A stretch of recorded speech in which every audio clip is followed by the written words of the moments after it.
आणि आता एक महत्त्वाची राजकीय बातमी। महाविकास आघाडी आता ईव्हीएम वर आक्षेप घेते आहे, पण माझं त्यांना आता आव्हान आहे। अमरावतीच्या खासदारांनी आपल्या खासदारकीचा राजीनामा द्यावा आणि आमदार रवी राणा देखील आपल्या आमदारकीचा राजीनामा देतील आणि दोन्ही निवडणुका बॅलेट पेपरवर होऊन जाऊ द्या असं आव्हान नवनीत राणा यांनी दिलंय।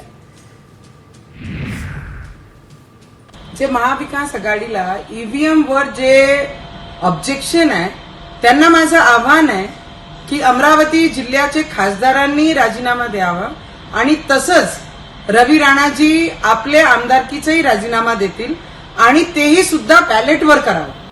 आणि आता एक महत्त्वाची राजकीय बातमी। महाविकास आघाडी आता ईव्हीएम वर आक्षेप घेते आहे, पण माझं त्यांना आता आव्हान आहे। अमरावतीच्या खासदारांनी आपल्या खासदारकीचा राजीनामा द्यावा आणि आमदार रवी राणा देखील आपल्या आमदारकीचा राजीनामा देतील आणि दोन्ही निवडणुका बॅलेट पेपरवर होऊन जाऊ द्या असं आव्हान नवनीत राणा यांनी दिलंय।